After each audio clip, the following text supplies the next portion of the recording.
Hello and welcome. It's me, and me you know. I hope you do by now. It's Joy. It's Joy Ruffin coming to you from the Sunshine State, Florida. Always good to be back with you. So I'm saying good morning, good afternoon, good evening, good day, maybe good night, but wherever you are, all the best.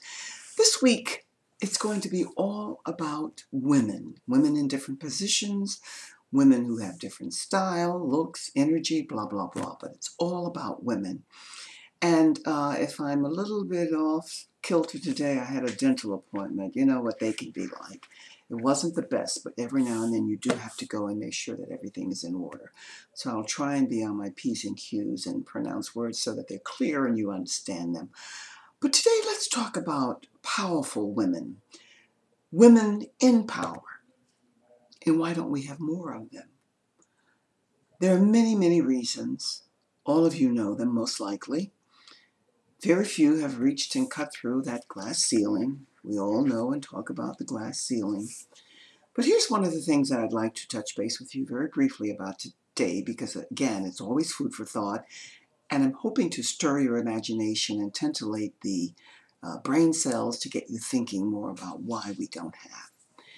This is my belief, shared with many, but certainly yours to do whatever you wish with, but there is some merit here for sure.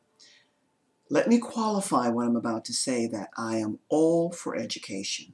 The more, the better. But what is found by me and so many others is that it's more than just a good education. Many women who are in the workforce, they go so far and then they find that they can't go much further, so they go back to school and they get another certificate, another degree, and the master's in this or the PhD in that, and then they come back into the workforce. But may I share with you, my friend, just from personal experience and from people that I've talked to, women especially, not only young girls, but mature women who are definitely in the corporate business professional world, as much as you have all of that education, which is needed, which you cannot put on the back burner, one of the things that's not given and is not taught enough is that you really ought to know and have to learn. Get yourself a mentor, get yourself a coach, and learn how to promote and market you, your skills, your talents, your natural gifts that you came here with.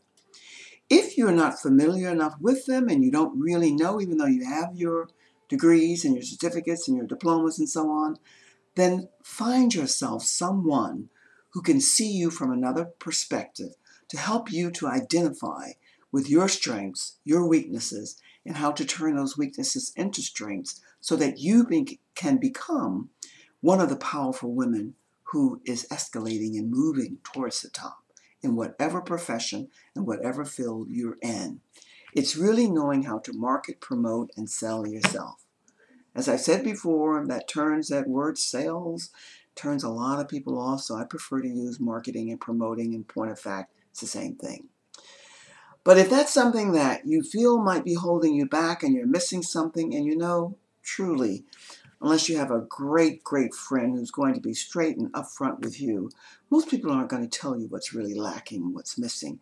And that's why we all need coaches. Here I am at this wonderful time in my life, and I have 2 coaches.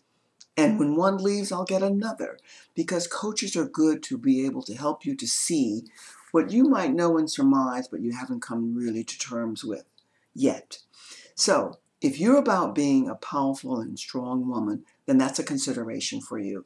Please read through my blog today. Give me your comments, your thoughts about it. And then, regardless to where you are in your career, whether you're an entrepreneurial woman or you're working for another business, start thinking about someone from the outside who might be able to support you more to get to where you want to be. Until the next time, be well. Take care. Food for thought. I hope it's good for you today. And know that I'll be back with you again and soon. Until that time, be well and take care. Bye-bye for now. Cheers.